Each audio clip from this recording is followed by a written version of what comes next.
यानी trade plus services. आप पहले चैप्टर के अंदर यही सब बातें सीखने वाले हो अभी। देखें तो हम पहले तो सब्जेक्ट का पहले ओवरव्यू ले लेते हैं कि सब्जेक्ट में कितने चैप्टर्स हैं। टोटल मिला के आपके ये सब्जेक्ट के अंदर 11 चैप्टर्स है, 11 चैप्टर्स, राइट। और मोस्ट प्रोबेबली कोई भी स्कूल के अंदर, किसी भी स्कूल के बारे में अगर हम बात करें तो हर स्कूल के अंदर नॉर्मली फर्स्ट पीरियड के अंदर 3 या तो 4 चैप्टर्स होते हैं, 3 या तो 4 चैप्टर्स होते हैं। मोस्ट प्रोबेबली ज्यादा से ज्यादा अगर आपने ऐसा बोल दे कि ज्यादा से ज्यादा कितने चैप्टर्स हो सकते हैं, तो ज्यादा से ज्यादा आपके 5 चैप्टर, उससे ज्यादा के चांसेस बहुत कम है, उसके ज्यादा के चांसेस बहुत कम है। तो बात समझ लीजिए, पहला चैप्टर हम जो स्टार्ट करेंगे that is about nature, purpose and scope of business. क्या लिखा है? Nature, purpose and scope of business. Now what is nature of business? So we are going through this. So this is what you are going to learn in this chapter. I'm zooming them. See now. So what will you learn in this chapter? So what is economic activity? We are going to learn about that in this chapter. Then when we talk about economic activity, we must have clarity in our mind कि what are non-economic activities as well. तो हमको economic activities भी सीखनी है और साथ में non economic activities के बारे में भी समझना है, सिर्फ वन टाइम, उसके बारे में भूल जाना है। देन उन दोनों के बीच के डिफरेंसेस अपने देखेंगे कि difference between economic activity and non economic activity. Then we will move towards types of economic activities, यानी किस किस तरह की अलग अलग इकोनॉमिक एक्टिविटीज उसमें हो सकती है। तो टाइप्स ऑफ इकोनॉमिक एक्टिविटीज में आप देखो तो बिजनेस, प्रोफेशन एंड एम्प्लॉयमेंट, 3 अलग अलग चीजें आती है। तो इसमें बिजनेस, उसका मीनिंग और डेफिनेशन हम सीखेंगे। Then after characteristics of business, then objectives of business, business risks and finally causes of business risk. these are very interesting topics. Then after profession, these 1.6 and 1.7 both are open and shut points, यानी एक बार तुमने profession के बारे में सीख लिया इस chapter के अंदर तो पूरे सिलेबस में कभी भी प्रोफेशन के बारे में कुछ भी नहीं आएगा, सिर्फ बिजनेस के बारे में आएगा। इसी तरह से एम्प्लॉयमेंट के बारे में भी कभी भी कुछ नहीं आएगा इस चैप्टर के अलावा, सिर्फ और सिर्फ बिजनेस के बारे में आएगा। Because we are trying to learn about commerce and about management. तो मैनेजमेंट किसका करेंगे? बिजनेस का करेंगे, एंड वही हमको ये पूरे सब्जेक्ट के अंदर सीखना है। नाउ हम अगर बात करें तो इंट्रोडक्शन सब में देखते हैं, देखें। So introduction. Economic activities keep trade and commerce alive all over the world. So सबसे पहला तो सवाल ये है कि इकोनॉमिक एक्टिविटीज किसको बोला जाएगा, राइट। इन योर सिटी और विलेज हम देखते हैं कि पॉटर जो मिट्टी के बर्तन बनाता है, ब्लैक स्मिथ जो अलग अलग लोहे के औजार बनाता है वो, फिर वेवर कपड़े बनाने वाला, कॉबलर जो चमड़ी की शूज वगैरह बनाने वाला, तो गेट्स इकोनॉमिक बेनिफिट्स, उसको कुछ ना कुछ रिटर्न में मिल रहा है। क्या रिटर्न में मिल रहा है? इकोनॉमिक बेनिफिट्स या मॉनेटरी रिटर्न्स। कोई भी मफत में आज दुनिया में काम नहीं करेगा, कोई भी जगह पे आप देखो इकोनॉमिक रिटर्न्स के बारे में बात की जाती है। यानी whenever we talk about something, हम कोई बिजनेस के बारे में बात करें या कोई एक्टिविटी के बारे में बात करें, हम खुद रिटर्न मांगते हैं उसके अंदर से, कुछ ना कुछ हमको मिलना चाहिए। तो जो हमको मिलेगा वो रिटर्न कौन से फॉर्म के अंदर होगा? नॉर्मली ये होता है आपके मॉनेटरी फॉर्म के अंदर, यानी मनी फॉर्म के अंदर होता है, right. And whatever benefits you want they are economic benefits. Return कुछ मिले, कुछ फायदा होना चाहिए। सो ये जो एक्टिविटीज की जाती है फायदे के लिए, उस सारी एक्टिविटीज को अपने क्या नाम देते हैं? इकोनॉमिक एक्टिविटीज नाम देते हैं। सिमिलरली थाउजेंड्स ऑफ वर्कर्स, बहुत सारे ऐसे एम्प्लॉइज है जो सिटीज में चाहे छोटी या तो बड़ी फैक्ट्रीज के अंदर काम करते हैं, they get employment over there, वहां पे उनको काम मिलता है। And all this activities are economic activities conducted with the, remember जो मैं अंडरलाइन कर रहा हूँ बहुत जरूरी चीज है, all the activities are economic activities conducted, लेकिन कौन सी? With the objective to earn income. Income कमाने के लिए जो भी एक्टिविटीज की जाती है, ऑब्जेक्टिव माइंड में इनकम का होना चाहिए, तो वो हमारे लिए इकोनॉमिक एक्टिविटीज है। फॉर एग्जाम्पल से समझते हैं, देखिए फॉर एग्जाम्पल आप जब समझो कि मेरे पास क्लास में आते हो, अभी फिजिकली आप मेरे सामने बैठे हो, उसमें से मैंने आप में से किसी एक को बोला, फॉर एग्जांपल समझो कि मैंने मोस्ट प्रोबेबली इसके अंदर मैं नाम पढ़ रहा हूँ अभी, समर्थ को समझो कि मैंने बोला कि मेरे लिए एक बुक लेके आओ, मेरे लिए एक मार्केट से बुक लेके आओ। मैंने आपको एक काम दिया। सो समर्थ मार्केट में जाते हैं, वो मेरे लिए एक नोटबुक लेके आते हैं। मैंने उसको पैसे दिए थे, 100 रुपीज़ दिए थे। समर्थ को लगा कि यार 50 रुपीज़ की है, पर मैंने धक्का खाया, देखो मैं यहाँ पे आया, तो फिर मुझे सर को बोलना चाहिए कि मैं 60 रुपीज़ में लेके आया, तो मैं सर को बोलूँगा 60 रुपीज़, और मुझे वो 40 रुपीज़ रिटर्न देता है, वो मुझे 40 रुपीज़ रिटर्न दे रहा है, राइट। तो जब वो मुझे पैसे रिटर्न दे रहा है, तो क्या यहाँ पे उसने जो 10 रुपीज़ कमाए, तो वो उसकी मॉनेटरी इनकम हुई या नहीं हुई? ये नॉर्मली आपके हिसाब से लगता है कि उसकी मनी इनकम है, बराबर ना? तो मनी इनकम है तो ये इकोनॉमिक एक्टिविटी आपके दिमाग में आ जाता है, राइट। बट अगर मैं उल्टा एक एग्जांपल दे रहा हूँ, थोड़ा अलग से, कैसे? समर्थ को मैंने बोला कि तुमको मेरे लिए बुक लेके आनी है। समर्थ मार्केट में गया, बुक लेके आया, 50 रुपीज़ की बुक थी, उसने मुझे 50 रुपीज़ वापस दिए रिटर्न 100 में से। तो मैंने उसको बोला कि ये 10 रुपीज़ मैं तुमको दे रहा हूँ, तूने इतनी मेहनत की, इसके मैं तुझे 10 रुपीज़ दे रहा हूँ। तो अब मेरा सवाल ये है कि पहली एक्टिविटी को मैंने इकोनॉमिक एक्टिविटी बोला, तो ये सेकंड वाली एक्टिविटी को क्या मैं इकोनॉमिक एक्टिविटी बोल सकता हूँ या नहीं बोल सकता? आप में से जो आंसर देना चाहे, वो अपने माइक को ऑन करके आंसर दे सकते हैं।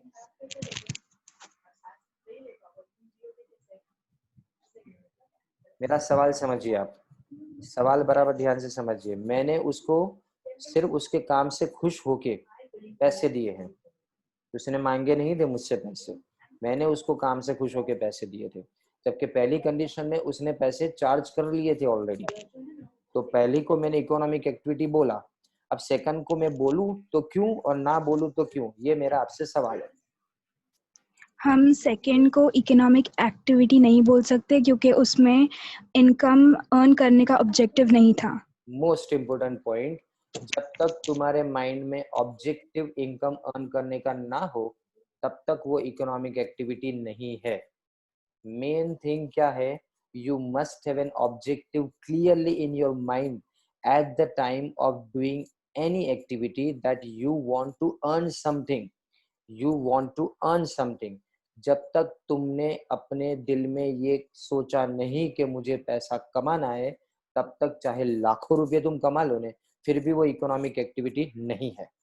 तो main thing is not earning, main thing क्या है, जो कमाया वो नहीं, पर मेन थिंग जो कमाने का ऑब्जेक्टिव रखा ने वो। अब मेरा दूसरा सवाल, आप आंसर जो भी आपके मन में आते हैं वो दे सकते हो, जब तक आप मेरे सामने इस तरह से आंसर नहीं दोगे नहीं, तब तक मैं आपको समझ नहीं पाऊंगा। ये इनिशियली अपने बहुत स्लो चलेंगे, एक चैप्टर को पूरा करने के लिए मैं आपके 7 दिन खा जाऊंगा, पर ये आपके लिए रिक्वायर्ड है स्लोली, और मुझे आपको समझना है, इसलिए मुझे चाहिए। अब मेरा एक दूसरा सवाल समझ लीजिएगा कि रोज सुबह में एक ट्रेडर अपनी दुकान पे जाता है, दुकान पे जाता है, दुकान पे बिजनेस करता है। शाम को उसने दुकान को बंद किया, राइट। शाम को दुकान को बंद किया तो वो घर आके हिसाब करने लगा, तो उसको पता चला कि आज के दिन में मुझे 1200 रुपये का लॉस हुआ, पैसे आए नहीं उल्टे चले गए, मुझे 1200 रुपये का लॉस हुआ। तो अब मेरा सवाल कि क्या 1200 रुपये का लॉस होने के बावजूद इस एक्टिविटी को अपने इकोनॉमिक एक्टिविटी बोलेंगे या नहीं बोलेंगे? मैं क्वेश्चन वापस रिपीट करता हूँ। पहली बात मैं क्या बोल रहा हूँ कि ट्रेडर रोज दुकान पे जाता है, रोज प्रॉफिट कमा रहा है। आज वो दुकान पे गया, दुकान उसने ओपन की, पूरे दिन उसने ट्रेड किया, शाम को जब हिसाब करने बैठा तो उसको पता चला कि उसको आज के दिन 1200 रुपये का लॉस हुआ है, 1200 लॉस में है वो। तो क्या आज की एक्टिविटी को वो इकोनॉमिक एक्टिविटी बोलेगा या नहीं बोलेगा? Anybody from you? वो आज की वो एक्टिविटी को इकोनॉमिक एक्टिविटी बोलेगा, बिकॉज उसमें ऑब्जेक्टिव था उसके अंदर कि उसको मनी अर्न करना है, इसलिए। यस, गुड दर्शन। बात business समझो। में no होता है। बोलो। राइट। जब वो दुकान के लिए घर से निकला था, at that time he must have in his mind कि मुझे आज प्रॉफिट करना है, आज कुछ अच्छा खासा कमा के घर पे जाऊं तो अच्छा। यानी उसके माइंड में ये नहीं था कि मैं रात को लॉस करके आऊंगा, उसके माइंड में तो यही था कि मेरा ऑब्जेक्टिव क्या है, I want to earn profit. So I am sticking to only one word here कि ऑब्जेक्टिव प्रॉफिट का होना चाहिए। We are not concerned about the result, we are not concerned about the result. तो there are many activities in this world कि जो रोज करते हैं लोग, लेकिन शाम को देखते हैं तो ऐसा हो जाता है कि यार आज मैंने पैसे डुबो दिए, यार जो पैसे मैं लेके गया था वो भी मैं रख के चला आया। तो ये एक्टिविटी को क्या इकोनॉमिक एक्टिविटी नहीं बोलेंगे ना, इसको भी अपने इकोनॉमिक एक्टिविटी बोलेंगे। उसके पीछे का कारण सिंपली यही है कि ये एक्टिविटी का ऑब्जेक्टिव किसका था, इनकम अर्न करने का था। सो आपके माइंड में अब ये बात क्लियर हुई कि मैं जिस चीज को बार बार रिपीट कर रहा हूं आपके लिए वो क्या है। तो business is an economic activity. Economic activity तो है, लेकिन conducted with the objective of profit. फर्क क्या है, प्रॉफिट यानी बिजनेस में जो इनकम आती है ना उसका नाम है, वो नाम है प्रॉफिट। प्रोफेशन में जो इनकम आती है ना उसका नाम है, वो नाम है फीस। एम्प्लॉयमेंट में जो इनकम आती है ना उसका नाम है, वो नाम है तुम्हारी सैलरी या तुम्हारे वेजिस या तुम्हारा रेम्यूनरेशन। राइट। सो हर तरह के रिटर्न के अलग अलग नाम है। तो बिजनेस के रिटर्न को हम क्या नाम देंगे, बिजनेस के रिटर्न को हमने नाम देना है प्रॉफिट नाम देना है। क्या, सिर्फ प्रॉफिट नाम देना उसको। राइट। तो besides business, profession and employment are also types of economic activity. So अब सवाल यहाँ पे आगे जो लिखा गया है वो क्या, कि human needs are increasing continuously. इंसान बहुत सारी इकोनॉमिक एक्टिविटी परफॉर्म करता है। जस्ट इमेजिन, आप जब सुबह में उठते हो वहां से आपकी इकोनॉमिक एक्टिविटी की साइकिल शुरू हो जाती है। सुबह में उठने के बाद सबसे पहले समझो टीथ ब्रश किया।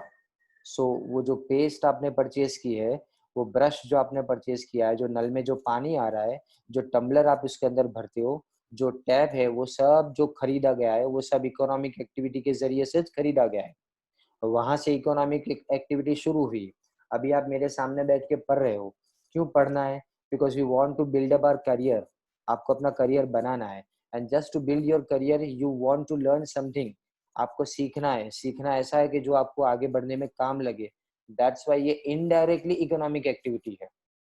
इनडायरेक्टली ये इकोनॉमिक एक्टिविटी है because someone is going to pay me. हमको कोई पे करेगा, कोई हमको पेमेंट दे रहा है, तो इसलिए ये हमारे लिए क्या हो जाती है, इनडायरेक्टली इकोनॉमिक एक्टिविटी हो जाती है। अब मैं जो काम यहाँ पे बैठ कर रहा हूँ वो मेरे लिए डायरेक्टली इकोनॉमिक एक्टिविटी है। ये मेरे लिए डायरेक्टली इकोनॉमिक एक्टिविटी है बिकॉज सीधा ही मैं आपसे बात कर रहा हूँ, मैं आपसे फीस चार्ज करूंगा, आपके पास से फीस लूंगा, तो मेरे लिए इकोनॉमिक एक्टिविटी हो जाती है। राइट। तो क्या आपके लिए वो इकोनॉमिक एक्टिविटी है कि नहीं, आपके लिए होती अगर आप खुद कमाते, ऐसा आपके दिमाग में आता है। But still you, your family earns for you. कौन अर्न कर रहा है, तुम्हारी फैमिली तुम्हारे लिए पैसा कमाने का काम कर रही है। तुम्हारी फैमिली तुम्हारे लिए पैसा अर्न करने का काम कर रही है, इसलिए तुम या तुम्हारी family, you are also member of your family. That's why इसको अपने इकोनॉमिक एक्टिविटी के अंदर क्या करेंगे, इंक्लूड करेंगे।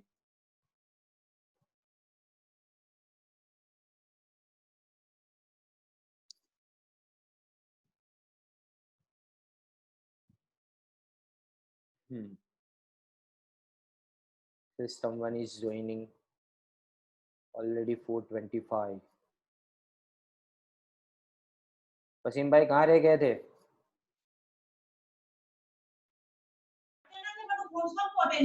नहीं कर। Okay.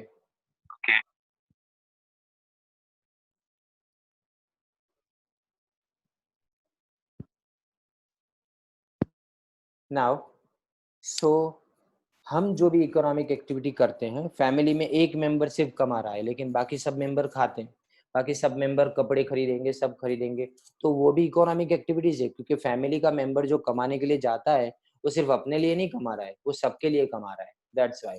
Right. So human needs are increasing continuously. तो हमको बहुत सारी एक्टिविटीज करनी है। Farmer produces food grains. Farmer क्या प्रोड्यूस करेंगे, फूड ग्रेन्स प्रोड्यूस करें। देन आफ्टर जो भी अलग अलग लोग हैं जो अपनी इकोनॉमिक एक्टिविटीज को परफॉर्म करते हैं, जिसमें लॉयर फीस चार्ज करते हैं, representing a case in the court on behalf of his client, वो अपने क्लाइंट के लिए केस लड़ने के लिए जाते हैं। एंड वर्कर, उसको क्या मिलता है, वेजेस मिलते हैं by working in the factory.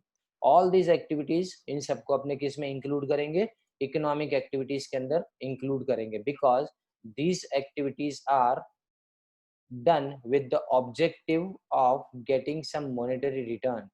कुछ ना कुछ तो हमको मनी में रिटर्न्स चाहिए, इसीलिए हम ये सारी एक्टिविटीज को करते हैं, इसीलिए हम ये सारी एक्टिविटीज को इकोनॉमिक एक्टिविटी बोलेंगे। This was your introduction of the chapter. Now moving forward, some persons, देखो अब दूसरी बात, ये इकोनॉमिक एक्टिविटी के बारे में हमने देखा, but there are some certain activities जिसमें अपने कोई इकोनॉमिक ऑब्जेक्टिव नहीं रखते हैं।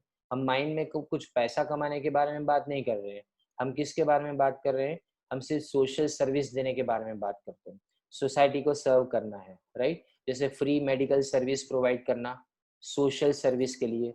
सो these are all non economic activities, because इसमें कोई ऑब्जेक्टिव नहीं होता है कि आप कोई भी इकोनॉमिक बेनिफिट अर्न करो या कोई भी मॉनेटरी कंसिडरेशन, मतलब पैसा कमाने का जहाँ पे कोई भी आपका मकसद है ही नहीं, या कोई भी रिटर्न पाने का आपका मकसद नहीं है। दैट्स वाई ये एक्टिविटी को अपने क्या बोलेंगे, इस एक्टिविटी को अपने नॉन इकोनॉमिक एक्टिविटी के अंदर इंक्लूड करेंगे। सो आपके माइंड में काफी सब चीजें क्लियर हो जाएगी अभी तक तो, कि इकोनॉमिक एक्टिविटी किसको बोलते हैं और नॉन इकोनॉमिक एक्टिविटीज किसको बोलते हैं। ना अब प्रॉपर डेफिनेशन से इसको समझने की ट्राई करते हैं। देखिए,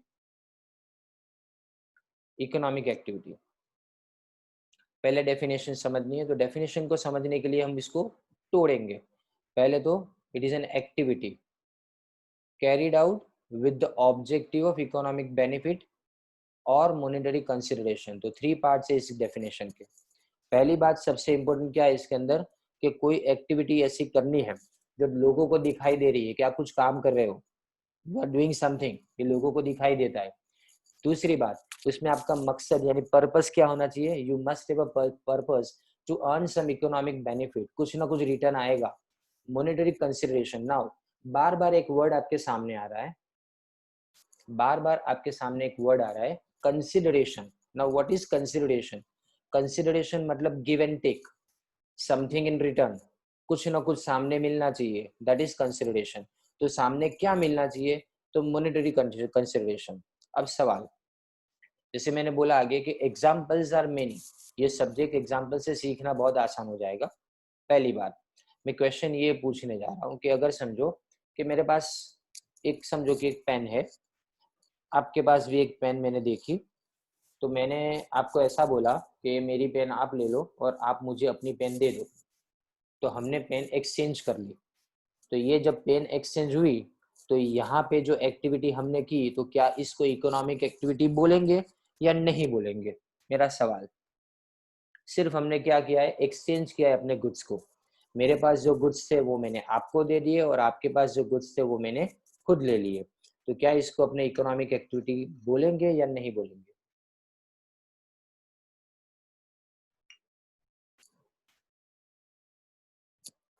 थिंक अबाउट इट।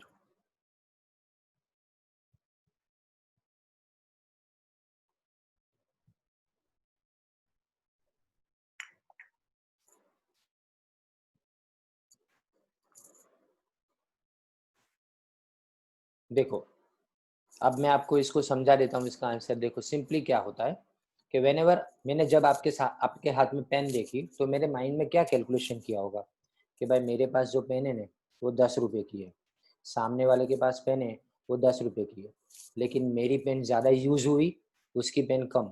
तो माइंड में चल क्या रहा है कैलकुलेशन, कि मुझे मेरी पेन पसंद नहीं है, सामने वाली पेन ले लेता हूँ तो फायदे में रहूंगा। माइंड क्या बोलेगा, फायदे में रहूंगा, यानी कोई ना कोई रिटर्न मुझे मिलेगा, ऐसा मेरे माइंड में आएगा। तो यहाँ पे कंसिडरेशन है, भले तुमने एक्सचेंज किया लेकिन माइंड में कैलकुलेशन तुमने मनी के अंदर किया था। जब तुमने माइंड में कैलकुलेट किया ने, तो तुम्हारा माइंड क्या चल रहा है, तुम्हारा माइंड यही चला रहा है कि हमको कुछ ना कुछ रिटर्न चाहिए, हमको क्या चाहिए, कुछ ना कुछ रिटर्न चाहिए, तो हम रिटर्न मांगते हैं, इसीलिए इसको क्या बोलते हैं, नॉर्मली मॉनेटरी कंसिडरेशन बोलते हैं। तो यहाँ पे भी कुछ ना कुछ आपको रिटर्न में मिला है। Now, the next thing is man has to perform economic activity for his livelihood. यानी जिंदा रहने के लिए चाहिए, तो अपने कोई भी चीज खरीदते हैं मार्केट से तो वो मुफ्त में नहीं मिलती है, उसके लिए पैसे देने पड़ते हैं, और वो पैसे खर्च करने से पहले आपको कमाने पड़ते हैं। पैसे खर्च करने के पहले आपको कमाने पड़ते हैं। तो हमारी पूरी लाइफ का जो सेंटर है ना, वो पूरी लाइफ का सेंटर क्या है? Economic activity. यानी जितनी भी इकोनॉमिक एक्टिविटीज है, उस इकोनॉमिक एक्टिविटीज को हम क्या बोलेंगे? Productive activities. कुछ रिटर्न आ रहा है तुम्हारे पास, that's why they are called productive activities. A person doing economic activity satisfies the need of others and gets economic benefits for him. For example, अब सारे एग्जाम्पल बहुत सिंपल है। देखें कि जो फार्मर है वो क्या करेगा? Farmer by producing food grains, a weaver by manufacturing cloth, a carpenter by manufacturing furniture. अब कारपेंटर ने फर्नीचर बनाया तो क्या उसने खुद के लिए बनाया? ना, उसने बेचने के लिए बनाया। तो बेचने के टाइम पे वो क्या सोचेगा कि जितनी मेरी मेहनत इसमें लगी है, जितना मेरा मटेरियल उसमें गया है, उससे ज्यादा मुझे रिटर्न मिले। तो हमेशा वो जो पैसे कमाता है, वो पैसों से वो अपनी जरूरतों को पूरा करना चाहता है। वो पहले दूसरे की जरूरत पूरी करेगा। I require furniture, so I purchase furniture from him, और उसको मैं पैसे देता हूँ, तो उस पैसे से वो अपनी जरूरतों को पूरा करेगा, right? So I satisfied my demand and he satisfied his demands. तो ये दोनों म्यूचुअल डिमांड को सेटिस्फाई करते हैं हम। यानी मैं अपनी डिमांड को सेटिस्फाई करूंगा, सामने वाला अपनी डिमांड को सेटिस्फाई करेगा। तो यहाँ पे हर क्लास, सोसाइटी का हर क्लास जो भी इकोनॉमिक एक्टिविटी करता है, उसके पीछे क्या है मकसद? के पैसा कमाना है और अपना घर चलाना है। तो यहाँ पे इकोनॉमिक रिटर्न्स सबसे बड़ी बात हो। तो इकोनॉमिक एक्टिविटीज आज क्या है? मॉडर्न वर्ल्ड के सेंटर में। आज अपने नहीं कंप्लेन करते कि जिंदगी बहुत भाग दौड़ वाली हो गई है, पेरेंट्स कंप्लेन करते टाइम नहीं मिलता, ये नहीं वो नहीं। कारण क्या? योर नेसेसिटीज, उसके अंदर इम्प्रूवमेंट हुआ है, तुम्हारी नेसेसिटीज बड़ी है, तुम्हारी नेसेसिटीज यानी जरूरतें बड़ी है, वांट्स एंड डिमांड्स आपने बढ़ा दी है। अब इतनी सारी वांट्स एंड डिमांड्स को कंप्लीट करना है तो उसके लिए पैसे भी ज्यादा चाहिए, और पैसे कमाने पड़ते हैं। तो ज्यादा पैसे कमाने के लिए ज्यादा मेहनत लगती है, ज्यादा मेहनत के लिए ज्यादा टाइम चाहिए, तो फिर आपको लीजर का यानी आराम का टाइम मिलता नहीं है। सो इसीलिए आज पूरा जमाना इकोनॉमिक एक्टिविटीज के सेंटर में, सब पूरे जमाने के अंदर सेंटर में क्या है? पूरे वर्ल्ड के सेंटर में इकोनॉमिक एक्टिविटीज है। ओके, तो ये आपका फर्स्ट पेज देखो आज कंप्लीट किया। अभी दूसरे आगे नेक्स्ट पेज के ऊपर अपने देखते हैं। फिर मैं आपसे 2-3 क्वेश्चंस करूंगा, एक नॉन इकोनॉमिक एक्टिविटीज के बारे में देख लेते हैं और difference between. See now, so non economic activities किसको बोला जाता है? ये सिंपल है। अभी समझो कि किसी इंसान ने किसी भाई ने अपनी बहन को गिफ्ट दिया, किसी भाई ने अपनी बहन को गिफ्ट दिया। समझो कि किसी ने बर्थडे प्रेजेंट दी अपने फ्रेंड को, राइट? बच्चों के लिए पेरेंट्स ने कोई गिफ्ट परचेज करके दी, या घर में मदर ने आपके लिए खाना बनाया, राइट? या फिर जो वॉलंटियर्स है, ये अभी कोरोना वायरस के अंदर, ये जो पैंडेमिक चल रहा है उसके अंदर लोग काम करते हुए दिखते हैं, वो गवर्नमेंट को सपोर्ट करते हुए लोग दिखते हैं। तो ये सब क्या है? तुम्हारी सोशल एक्टिविटीज है। इन सब के माइंड में कभी भी ये नहीं आता है कि मुझे पैसा कमाना है। इनके माइंड में कभी ऐसा नहीं आता कि मुझे पैसा कमाना है। ये मोटिवेट किस लिए होते हैं? मोटिवेट यानी एनकरेज कैसे होते हैं? कि एनकरेज होते हैं कि उनको सर्विस देनी है कंट्री को, इनको सर्विस देनी है सोसाइटी को, और यहाँ पे ये आपको सेटिस्फाई करता है, आपके दिल को सुकून मिलता है कि यार मैंने मेरे देश के लिए कुछ काम किया, मैंने अपने समाज के लिए कुछ काम किया, मैंने अपने सोसाइटी के लिए कुछ काम किया, यानी मतलब जो कम्युनिटी है उसके लिए मैंने कुछ काम किया। ये सब आपको सेटिस्फेक्शन मिलता है। तो मतलब ये हुआ कि सोसाइटी में जो कोई एक्टिविटीज हम करते हैं without the objective of monetary consideration, आगे क्या था? विद द ऑब्जेक्टिव, यहाँ पे विदाउट द ऑब्जेक्टिव, यानी माइंड में ये है ही नहीं। अब मैं आपको एक सवाल ये पूछ रहा हूँ कि जो देश के लिए लड़ने वाले नौजवान हैं, बराबर, जिसको अपने आर्मी के अंदर है, नेवी के अंदर है या एयरफोर्स के अंदर है, उसकी बात करें, तो क्या वो सर्विस देते हैं, वो नॉन इकोनॉमिक एक्टिविटी करते हैं कि वो इकोनॉमिक एक्टिविटी करते हैं? ये मुझे आपसे जवाब चाहिए, क्योंकि वो भी तो देश के लिए काम करते हैं ना, देश के लिए जान कुर्बान करना। तो क्या उसको इकोनॉमिक एक्टिविटी बोलेंगे या नॉन इकोनॉमिक एक्टिविटी बोलेंगे?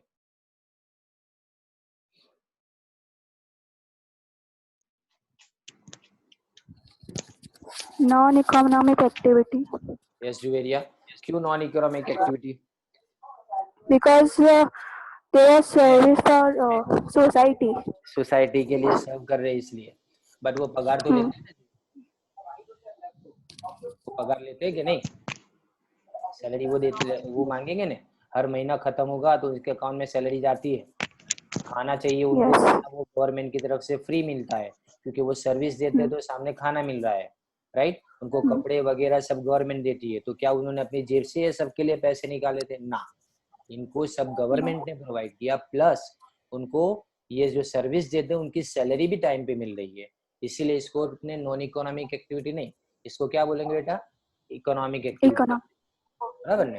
तो ये पहले माइंड में क्लियर करना बहुत जरूरी है कि इकोनॉमिक और नॉन इकोनॉमिक एक्टिविटी के अंदर डिफरेंस क्या है। जब तुम्हारे माइंड में ये आया कि यहाँ से मुझे कुछ रिटर्न मिलेगा, यहाँ से मुझे कोई फायदा होगा, तो समझ लो वो एक्टिविटी तुम्हारी इकोनॉमिक एक्टिविटी में कंसिडर होगी। और जैसे ही तुम्हारे माइंड में ये आएगा कि मुझे फायदा नहीं लेना है, मैं सर्विस दे रहा हूँ, तो ये आपकी क्या हो गई? नॉन इकोनॉमिक एक्टिविटी हो गई। अब क्लियर हो गया आप सबके माइंड में? ओके, अब हम इन दोनों के बीच का डिफरेंस देखते हैं। देखिए, ऑब्जेक्टिव, इकोनॉमिक एक्टिविटी का ऑब्जेक्टिव क्या है? सिंपल लाइन, वर्ड वर्ड के अंदर अपने पढ़ना है। कल मैं आपको ये बात भी सिखाऊंगा कि अपने कैसे ये इतने बड़े बड़े आंसर होंगे उसको याद कैसे करेंगे, वो भी मैं आपको सिखाऊंगा। गेट इकोनॉमिक बेनिफिट, और यहाँ पे कोई इकोनॉमिक बेनिफिट नहीं है, यहाँ पे सोशल सर्विस है, ह्यूमन सर्विस या तो सर्विस टू कंट्री, देश के लिए सेवा करनी है हमको, ऐसा। यहाँ पे एक्सपेक्टेशन क्या रखते हो तुम? एक्सपेक्टेशन आपको प्रॉफिट का, सैलरी का या तो फीस का है। आप ये चाहते हो कि आपकी वेल्थ, आपकी दौलत बढ़े, आप ऐसा चाहते हो, आप कमाओ कुछ पैसा। इकोनॉमिक एक्टिविटी में हम ऐसा चाहते हैं, लेकिन नॉन इकोनॉमिक एक्टिविटी में सिर्फ हम देश को सर्विस देना चाहते हैं या सिर्फ सोशल सर्विस चाहते हैं। एंड फाइन, इसके बाद में टाइप्स, तो इसके 3 टाइप्स है, बिजनेस, प्रोफेशन एंड एम्प्लॉयमेंट। कल हमने बिजनेस शुरू करना है, इसके अंदर से बिजनेस के टाइप्स को अपने देखना शुरू करेंगे। और नॉन इकोनॉमिक एक्टिविटी में कोई भी टाइप्स नहीं होते उसके। रिस्क एंड अनसर्टेनिटी, बिजनेस और इकोनॉमिक एक्टिविटी हमें हमेशा उसमें कोई ना कोई डर लगा रहता है कि लॉस हो गया तो, पगार टाइम पे नहीं मिला तो, ये सब हमेशा तुम्हारे माइंड में होता है। लेकिन यहाँ पे कोई रिस्क नहीं, कोई अनसर्टेनिटी नहीं, काम किया तो किया, कोई तुम्हारे कान पे गन रख के नहीं बोल रहा है कनपट्टी के पीछे के तुमको काम करना ही पड़ेगा, राइट? तो ये तुम्हारा डिफरेंस हुआ। तो देखो, आज का ये लेक्चर आज अपने यहाँ पे खत्म कर रहे हैं। क्वेश्चंस माइंड में होने चाहिए। फर्स्ट थिंग जो तुम्हारा बेसिक है ना, वो ये है। और कल मैं आपको ये जितना मैंने पढ़ा है उसका पहले रैपिड रिवीजन करूंगा, उसके बाद में मैं आगे टॉपिक स्टार्ट करूंगा। ओके, तो आपको कुछ भी पूछना हो तो आप मुझे पूछ सकते हो अभी।